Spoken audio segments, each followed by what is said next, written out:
Round 7 of the Silverstone Insurance National Saloon Championship was at Donington, where the nice people at the BRDC, the championship's organisers, decided that the rather rapid Bowman Peugeots needed to be slowed down a little. So they had to carry an extra 40 kilos. Well, it's approximately the same weight as myself, so it's like carrying a co-driver next to me. It actually helps to balance the car a little bit better. Obviously, we're a bit frustrated about it because our cars were developed over the winter and they were quite a lot faster than everybody else. But they've narrowed the gap by making us carry extra weight. But we managed to make it stick, put a good lap in early on, which was a banker, and it stayed on pole for the whole duration of the session, so very pleased with that. As the lights went to green, though, there was about to be chaos on the run down towards the first corner. Simon Harrison was quick away in the Ford Focus, Tony Rukkinen less so in the Peugeot. Off they both went, onto the grass, they demolished the marker boards, and Harrison was out of the race on the spot. Rukkinen was able to get himself back onto the black bit and carry on, albeit a long, long way down the field.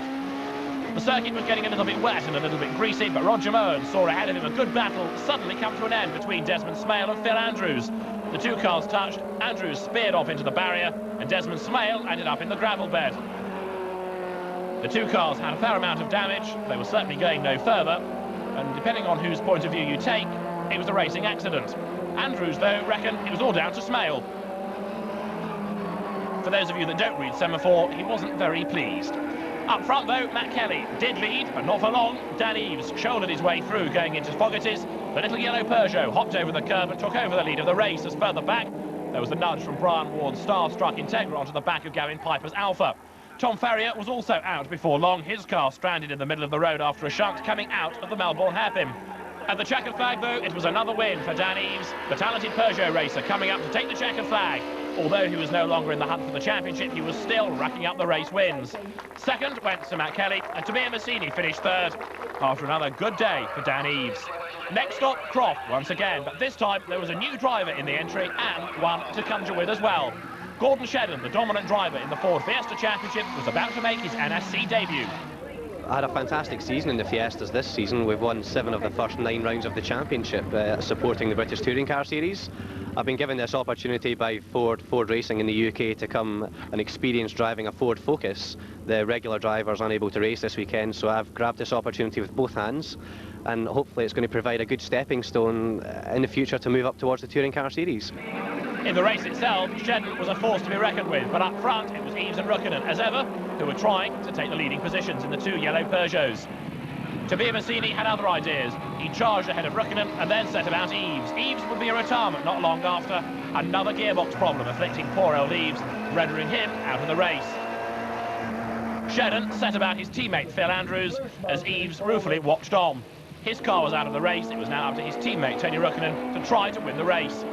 Gavin Piper had this spin on his own oil, and despite the fact that a whole engine's worth of Salinia's best was dribbling out of the bottom, he carried on for another half a lap.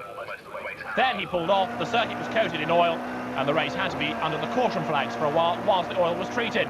Rukkinen was fighting back after a drama and found Shedden in his way. He set about it in rather rude fashion. The two went off the circuit, and although they would both continue after this, it did neither of them any good at all. Shedden was rather bemused. It wasn't even this rough in the Fiesta Championship.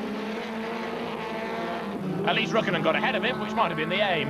Up front, though, Massini was on target for another win, with Roger Moen coming home second in the HTML Peugeot and Simon Harrison's Ford Focus for third.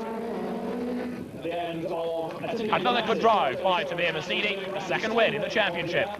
Matt Kelly fourth and Tony Rukkinen ninth meant that the championship was now starting to look a little bit more secure for Kelly. Massini was up to third, Moen fourth, Eves and Harrison squabbling over fifth. If the Drivers' Championship was becoming even harder to call, the Manufacturers' Championship was looking as though Peugeot had almost got the measure of the rest. 30 points clear by now they were over Ford, Nissan third ahead of Honda, Alfa Romeo and Proton. Round 9 at Silverstone. In glorious weather, the international circuit in use, and the home of British motor racing and of the British Racing Drivers Club, the creators of Power Tour, would play host to round 9 of the championship.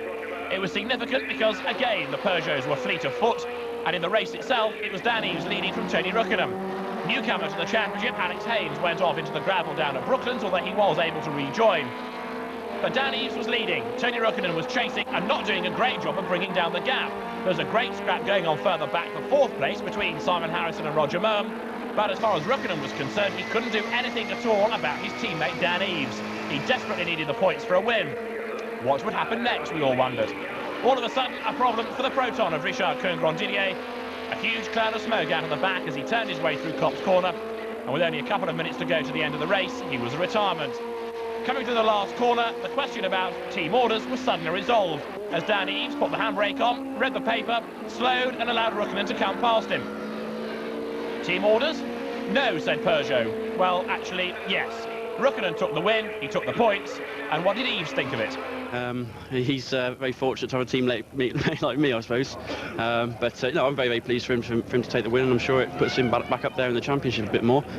It does, and it did. Snetterton was the next stop. Roger Moen on pole position for the first time in the HTML ballast-free Peugeot. If you look at what's happened to me this season, I was second in the Croft and I was putting off, leading the race after then at Donington Park halfway through. And the race after then, I was putting off in the lead at Toby Mazzini. So I feel I've been up there all the time, but I'm struggling in qualifying. And I have a lot of bad luck. I mean, all the races I've been up in top 3, but putting off a lot of time. But now we're showing potential in qualifying, so it's looking good for the rest of the race in the season. And certainly Moen was due a good result. He led from Tobias Mazzini second, Rukkinen third. Fourth was Dan Eaves, and in fifth was Matt Kelly.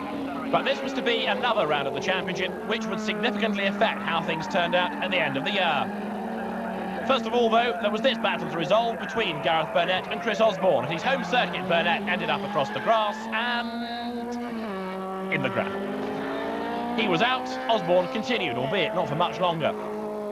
Then Dan Eaves had a repeat of his Alton Park brake problems. Again, he just missed his teammate, just missed the cameraman, but only for a corner or so.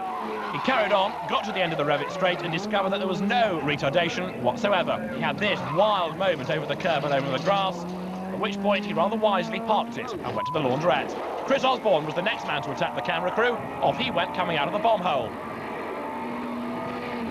The car was somewhat second-hand. The camera survived the day.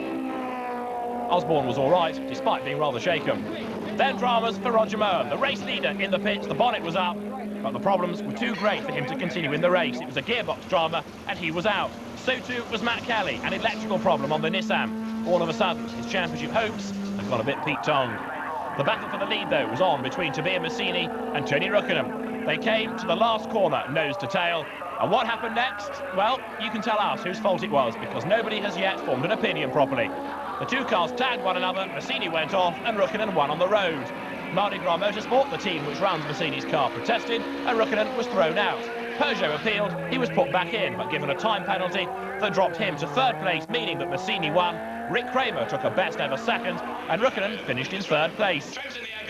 They all had a different opinion on whose fault it was, but either way, Mazzini took the glory, and the championship was still between Rukkinen, Kelly and Mazzini, with only 3 rounds to go. But Rukkinen was looking a little bit safer, particularly after Spa. That would be round 11. It would be a round as well that would give Peugeot the Manufacturers' Championship, and it was a race on a glorious circuit which saw the NFC drivers up with the Dutch touring car brigade. That's why you had, for example, Duncan Huysman's BMW mixing it with the leaders. Oh, and that's also why you had them barging into each other on the first lap. Mazzini and Eaves got involved in this. Lee Linford just managed to avoid the spinning Italian. Dan Eaves continued, his car looking somewhat second-hand. But just imagine that you were Lee Linford and were confronted by a spinning Honda Integra. It looked a little bit like this.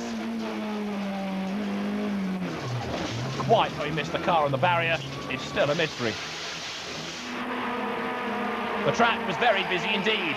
Matt Kelly didn't particularly take to the Dutch drivers and did his best to assist them out of harm's way. The Nissan would end up somewhat battle-scarred by the end of the weekend, and with Kelly suffering from food poisoning as well, it was one to forget for him. Simon Harrison came within a whisker of winning for Ford for the first time this year, but he couldn't quite get ahead of Tony Rukkinen.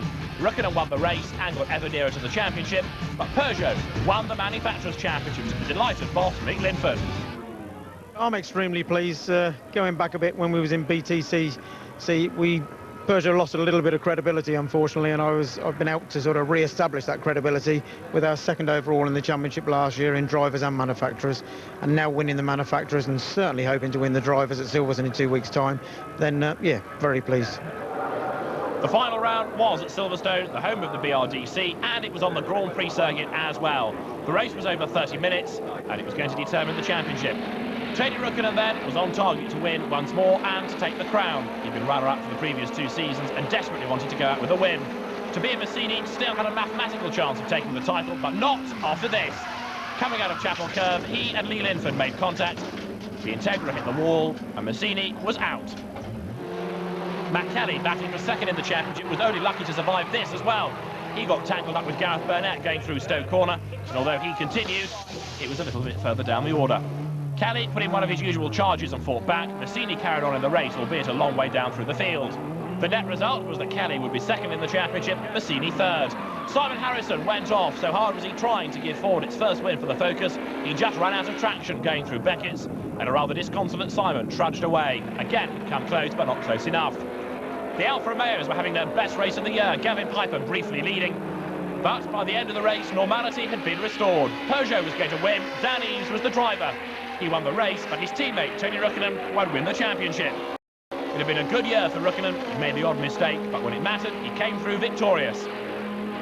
The new NSC champion, Tony Rukkinen. I've been second 2 years in a row, so this is third time come true now. And I think at the beginning of the year we sort of had a good lead in championship points, but then we were struck with a bit of unluck and dropped down for a bit. So it's been a hard fight after half of the season to this, and feels really good now. A great end to a great season as the drivers celebrated on the podium. Tony Rukkinen, the champion, ahead of Kelly and Massini in the last year of the NSC as we know it. Next year it links up with the British Touring Car Championship.